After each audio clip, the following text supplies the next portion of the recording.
Uma saudação a todos! Meu nome é Emerson Borges, sou bacharel em História e por mais de 20 anos fui ministro religioso.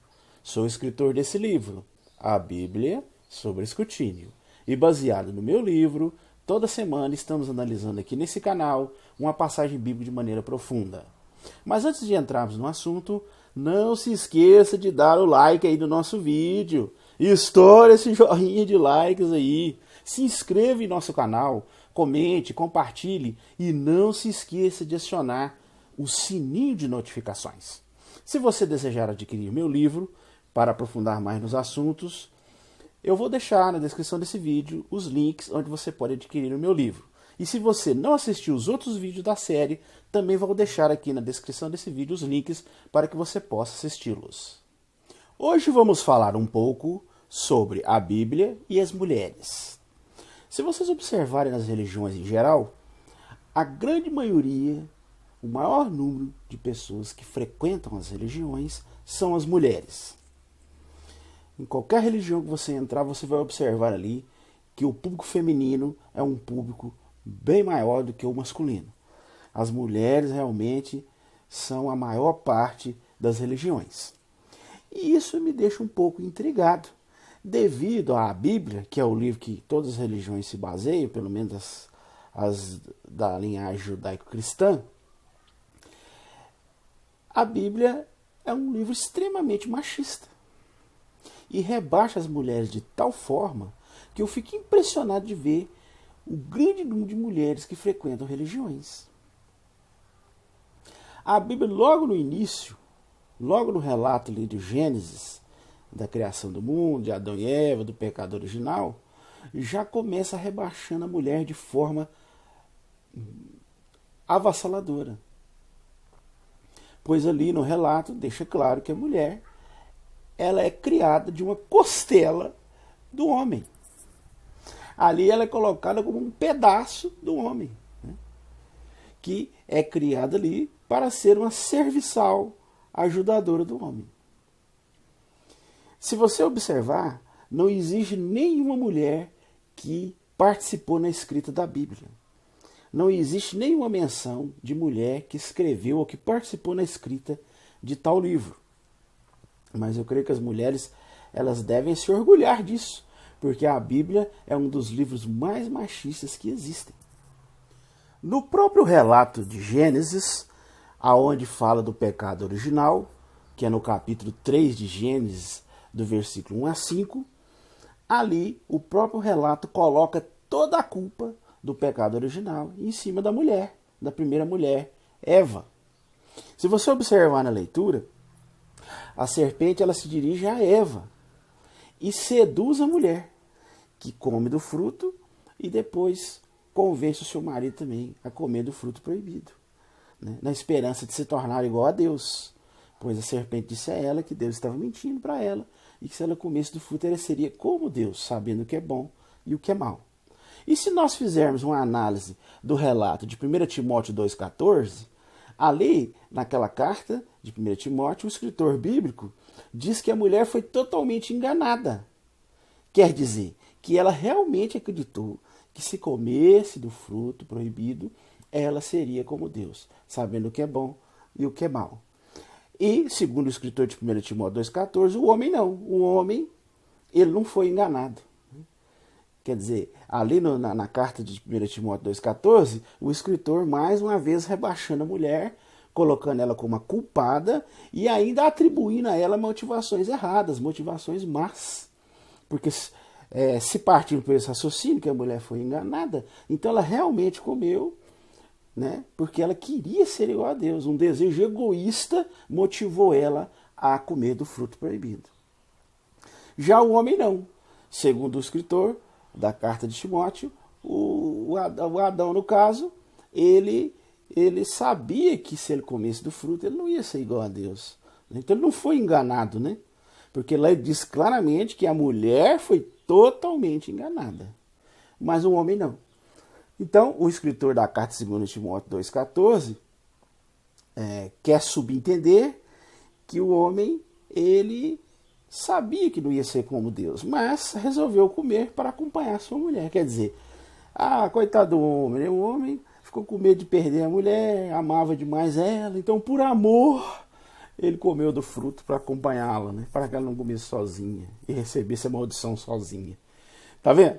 Como que já é o assunto? Como que o machismo já começa impregnado logo nos primeiros relatos da Bíblia?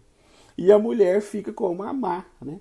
A tola que foi enganada e que por uma motivação cruel, uma motivação egoísta de querer ser igual a Deus, comeu do fruto.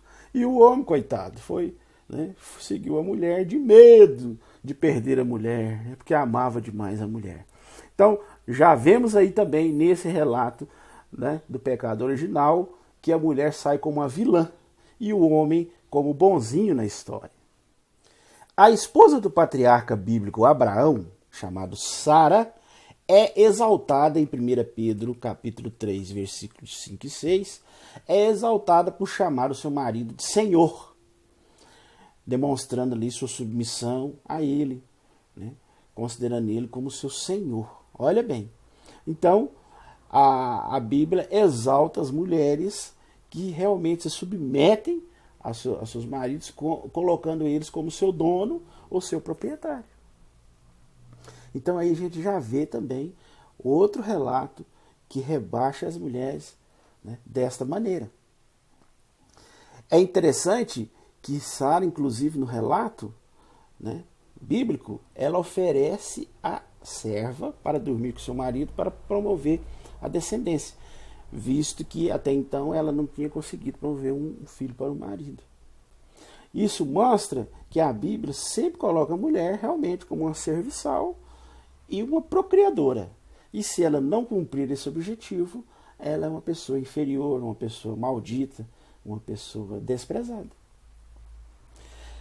Se você observar os relatos bíblicos também, você vai acompanhar que a poligamia era algo comum, né? Os homens na Bíblia tinham diversas mulheres, né?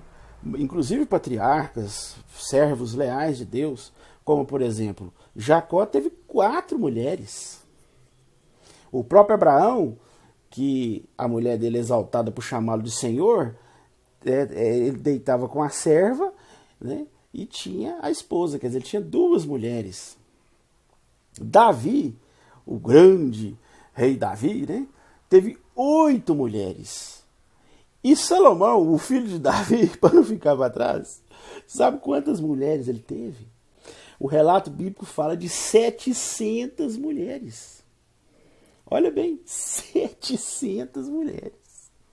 Então, nós notamos aí que a Bíblia ela é um livro que não fala nada contra a poligamia, né? Deixa normal, os servos de Deus podiam ter quantas mulheres quisessem, né? Então, novamente notamos o extremo machismo encontrado nas páginas da Bíblia. E se você observar nos relatos da Bíblia, há diversos acontecimentos que são relatados ali que demonstram esse machismo bíblico.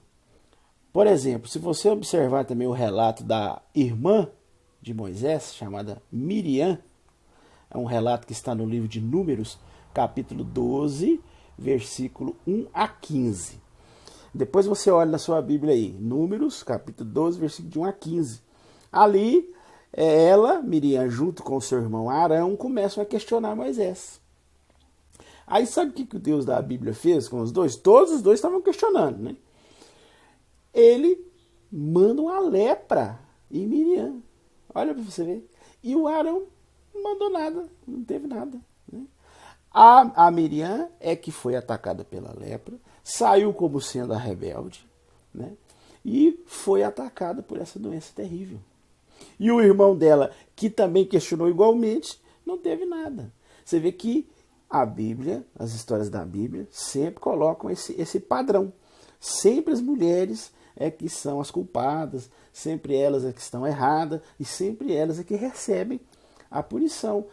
E o homem, que às vezes, nesse caso aí de Arão, fez a mesma coisa que ela, questionou da mesma forma, e nada aconteceu com ele. Se você acha que eu estou inventando esse relato, abra sua Bíblia aí, abra sua Bíblia no livro de Números, capítulo 12, versículo de 1 a 15. Você vai ver ali exatamente o machismo da Bíblia de forma escancarada nesse relato. Um outro relato bíblico que demonstra de maneira clara o extremo machismo da Bíblia está registrado no livro bíblico de Juízes, capítulo 19. Abra sua Bíblia aí e acompanhe esse relato. Um relato que chega a ser bizarro e mostra justamente, né, como que as mulheres são rebaixadas na Bíblia.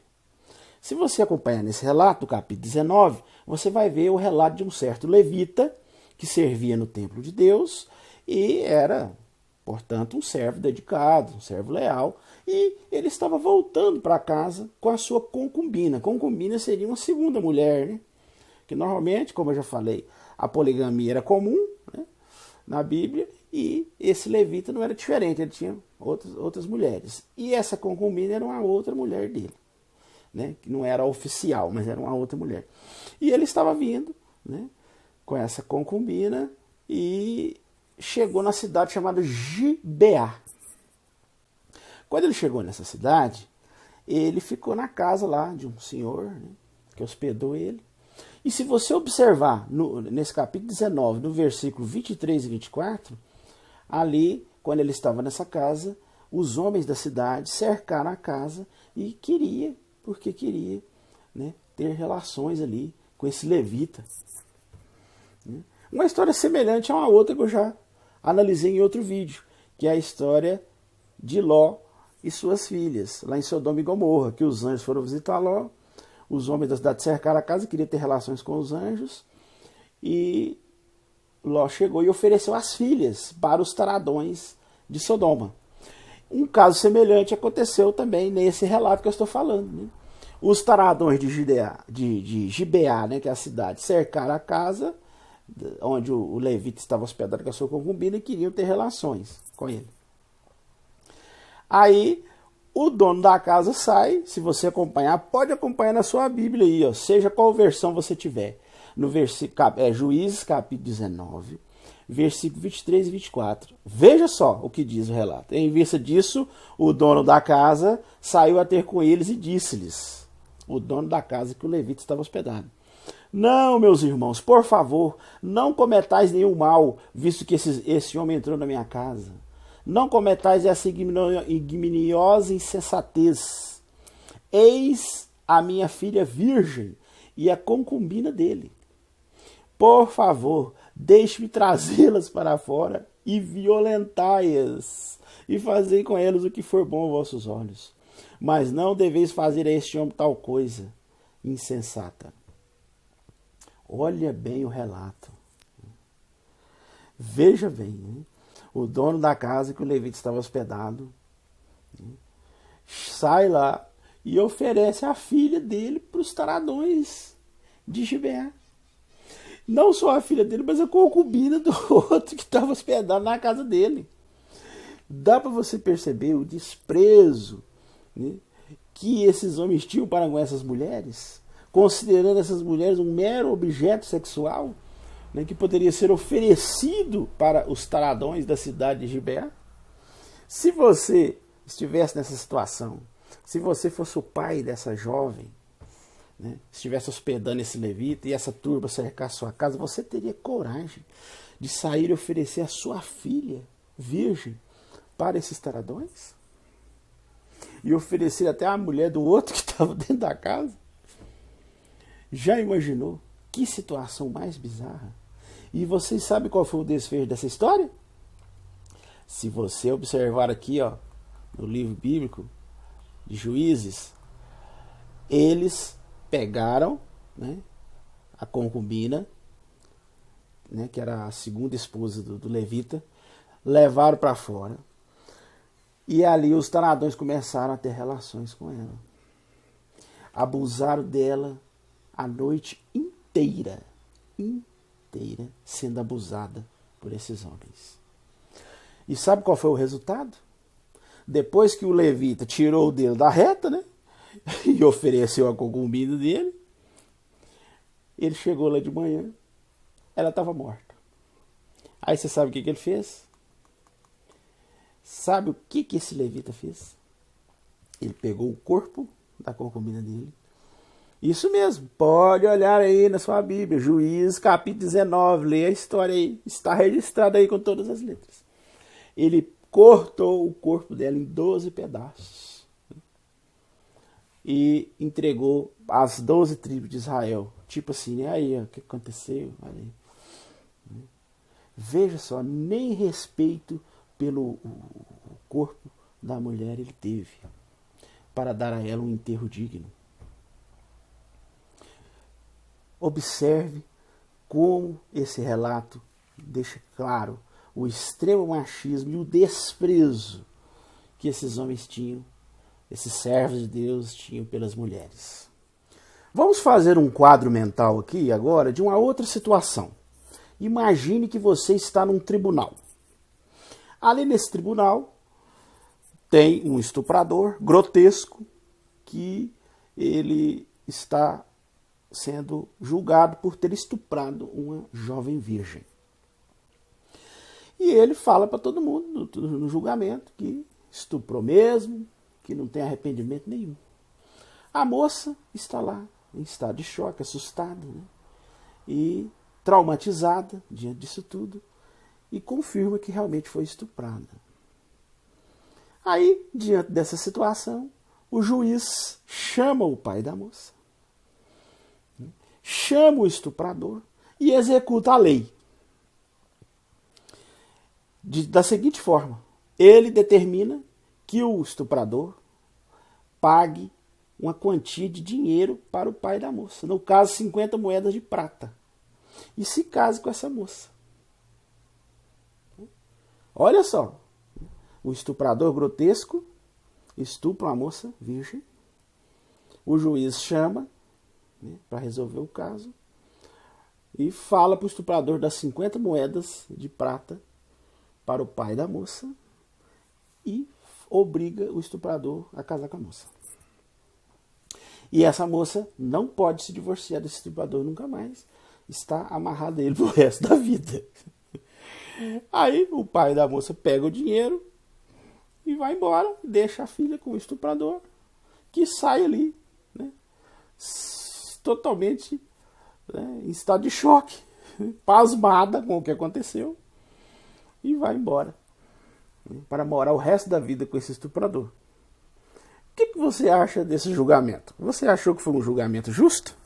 Você achou que o desfecho dessa história realmente seguiu, né, os parâmetros da justiça? Eu creio que dificilmente você concordaria com tal julgamento, não é mesmo? Mas é exatamente isso que a Bíblia manda que deve ser feito. Se você abrir a sua Bíblia no livro de Deuteronômio, o livro bíblico de Deuteronômio, capítulo 22, versículo 28 e 29, você vai ver que é justamente essa a regra que o Deus bíblico colocou na sua lei para ser executada ali nos israelitas. Veja aí, você está achando que eu estou mentindo? Abra sua Bíblia aí, Deuteronômio, capítulo 22, versículo 28 e 29.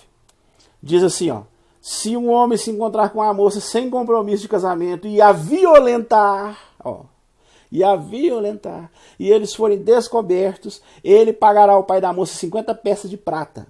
Terá que se casar com a moça, pois a violentou. Jamais poderá divorciar-se dela. Olha só. Esse é o padrão, é o princípio bíblico. É a lei que o Deus bíblico deu para se julgar um caso desse. Você acha que essa lei é uma lei justa? Se você fosse essa jovem, como você ia reagir diante desse julgamento? Acharia correto? Pois esse é mais um exemplo de que a Bíblia é um livro realmente extremamente machista e que rebaixa as mulheres de uma maneira que às vezes a gente fica até perplexo. Quer um outro exemplo? Vamos criar uma outra situação aqui? Vamos? Vamos lá então. Veja esse exemplo aqui, ó. Pense assim, uma jovem, né, que estuda, né, à noite, está voltando para casa, né, e ela é abordada por um homem com a arma. Esse homem a ameaça e ela acha assim, tá querendo me assaltar, né, já vai passando a bolsa, e o homem fala assim, não, eu não quero dinheiro não, né, você pode tirar na roupa aí. Quer dizer, Aí ela já vê que se trata de um estuprador. E ele está armado. Ela está numa rua um pouco deserta, tem as casas que não tem casas próximas. Não adianta ela gritar, que ninguém vai ouvir. E além disso, ela está num estado, né, de pavor, né, que ela não tem condições nem de gritar, não tem forças. Está petrificada por aquela situação, né, que é uma coisa absolutamente normal, né? Qualquer mulher que se encontra numa situação dessa, a maioria delas entraria em estado de choque, não é mesmo? Suponhamos que o bandido põe a arma na cabeça da mulher e fala: eu quero ter relações com você. E ela fica ali parada, e ele já logo, né, pega, arranca as roupas dela e a estupra ali, com a arma na cabeça. Fala: não grita, senão eu vou te matar. E ela fica ali, né, estarrecida, perplexa, petrificada, não tem condições de ter reação nenhuma diante daquela situação. Essa é uma situação que acontece, né? É uma situação que acontece muito aí no mundo, né? Milhares e milhares de mulheres são violentadas, são estupradas diariamente. Agora, veja bem, se nós fôssemos analisar essa questão e julgar esse caso segundo a regra da Bíblia, veja bem como que seria julgado. Abra sua Bíblia aí, Deuteronômio 22, capítulo 22, versículo 23 e 24. Veja o que diz. Ó, caso haja uma virgem noiva de um homem, e o homem realmente achou na cidade e se deitou com ela, então tem de levar ambos para fora do portão da cidade e matá-los a pedradas. Eles têm de morrer. A moça por não ter gritado na cidade, e o homem por ter humilhado a esposa do seu próximo. Assim tem de eliminar o mal do teu meio. Ó, então se foi dentro da cidade e ela não gritou, pedrada nos dois. Agora, se a moça teve a sorte, né, quer dizer, entre aspas, né, de ter sido estuprada na zona rural, no campo, segundo a lei de Deus, o destino seria um pouco diferente. Se você olhar em Deuteronômio capítulo 22, no versículo 25 a 27, né, ali diz que por ela estar num lugar deserto, né, possivelmente ela poderia ter gritado, mas ninguém a ouviu. Então, aí nesse caso, né, aí sim, eles não apedrejam a moça. Olha para você ver. Né? Na cidade apedrejam os dois, o estuprador e a moça virgem que foi estuprada. Se for no campo, né, aí não tem como saber se ela gritou ou não. Aí ela não é apedrejada. O que vocês acham desse desfecho? O que vocês acham dessa lei bíblica? Você que é mulher e que talvez até frequente alguma religião, segue alguma religião, né? E essa religião tem como base, como livro sagrado, a Bíblia. Você considera essa passagem uma passagem digna de ser respeitada, de ser seguida, de ser considerada uma passagem inspirada por Deus? Será que você não percebe o extremo machismo, desprezo com que as mulheres são consideradas nessas leis, né, que o Deus bíblico dava lá, né, regulamentava, né? Era uma lei, estava na lei mosaica, uma lei dada por Deus. Então será que você considera isso, né, uma coisa justa? Veja bem, uma mulher, além de ser estuprada, ainda era apedrejada, porque não gritou. Gente, mas olha bem, né? Que mulher numa situação dessa teria condições de gritar? Talvez algumas sim, mas a grande maioria, né, em estado de choque. Como que vai gritar? Você fica paralisada de temor, né? Vários e vários casos nós vemos assim, que as mulheres ficam paralisadas de temor. Mas essa mulher tem que gritar, não sei o que tem. Isso é porque não é você, né? Se você tivesse essa situação, você ia ver se era tão fácil assim. Uma situação tão sinistra dessa, e você ali, sem poder escapar daquilo. E o justo, entre aspas, é Deus da Bíblia, me faz uma lei dessa. Uma lei totalmente injusta, equivocada, né? Que demonstra claramente que esse Deus bíblico, na realidade, é um reflexo dos homens da época, os próprios homens da época que criaram esse Deus. Porque essa lei aí, na realidade, não tem nada de Deus. Que Moisés recebeu a lei de Deus. Não tem nada de Deus. Os homens da época, os líderes tribais, é que criavam essas leis. E refletiam o próprio machismo que eles tinham na cabeça deles ali. Tratando a mulher realmente como uma serviçal procriadora, apenas isso. Um objeto sexual.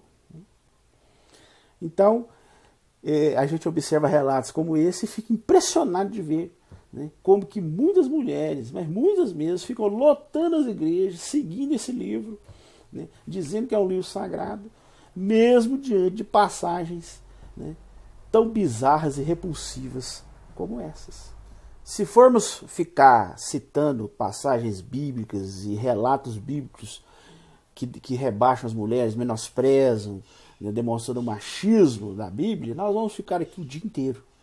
Então, para resumir, eu vou citar aqui apenas mais algumas passagens rapidamente para você, mulher, você que segue a Bíblia, para você avaliar, fazer uma reflexão se esse livro realmente merece ser seguido, né, por você. Veja aqui o que diz o livro de Eclesiastes, capítulo 7, versículo 26, sobre as mulheres. Sobre você, mulher. Olha o que diz. Acompanhe na sua Bíblia, Eclesiastes 7, 26. Eu descobri que a mulher é a coisa mais amarga que a morte, porque ela é um laço, e seu coração é uma rede, e suas mãos cadeias. Aquele que é agradável a Deus lhe escapa, mas o pecador será preso por ela. Olha aí como que o seu livro sagrado lhe descreve, mulher.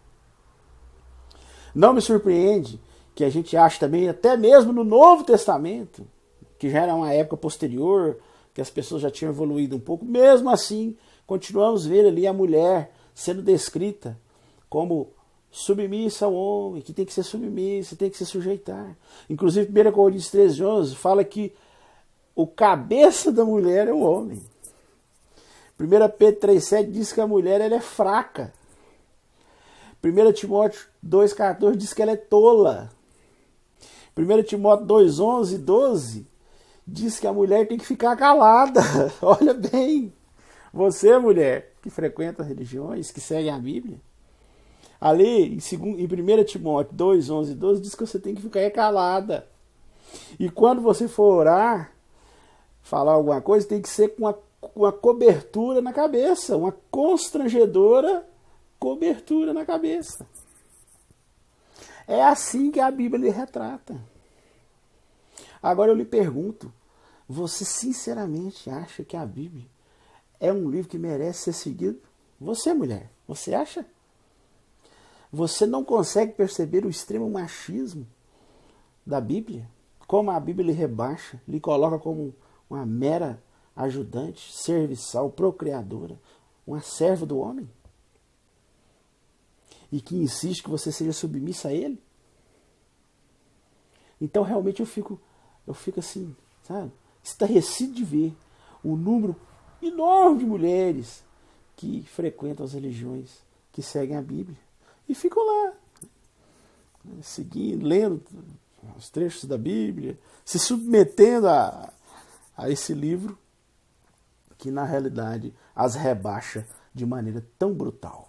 Devido a relatos como esses que nós analisamos aqui hoje, que se encontram por todas as partes da Bíblia, as mulheres, por milênios, né, elas têm sofrido maus tratos às mãos dos homens. Né? A luta das mulheres para conseguir ganhar seus direitos, as duras penas, né, enfrentando, né, o machismo da sociedade, é uma luta que todos nós conhecemos. Né? Sabemos como as mulheres eram tratadas antigamente como meras serviçais e procriadoras. E a Bíblia é um livro que ajudou e muito a perpetuar esse conceito. As mulheres tiveram ainda muito mais dificuldade de se libertar desse jugo por causa da Bíblia, que é um livro que era constantemente indicado. Né? Olha aí, a Bíblia fala, gente, vocês têm que ser submissos, vocês têm que ser... né? Era até citado, né? Quando as mulheres às vezes questionavam, olha, a Bíblia lá fala, 1 Coríntios 11:3, o homem é o cabeça, então fica na sua. Ou senão, o texto, né, de 1 Timóteo 2:11, você tem que ficar caladinha aí, quietinha. Né? Então, a Bíblia foi um livro que ajudou em muito a perpetuar esse conceito do machismo. Dificultou demais a luta das mulheres, né? Pois a Bíblia sempre era citada, né, como guia, né, da sociedade judaico-cristã. Né? Então, nós percebemos que, apesar dos avanços ainda que houveram, né, apesar de tudo isso, observamos ainda, hoje na sociedade moderna, traços e resquícios desse machismo encontrado na Bíblia. E é uma pena que mulheres ainda se submetam a esse tipo de tratamento e aceitam a Bíblia como o seu guia, o seu livro sagrado. É uma pena. Bem, esse é o assunto que iríamos analisar hoje. Uma boa semana a todos e até o nosso próximo vídeo.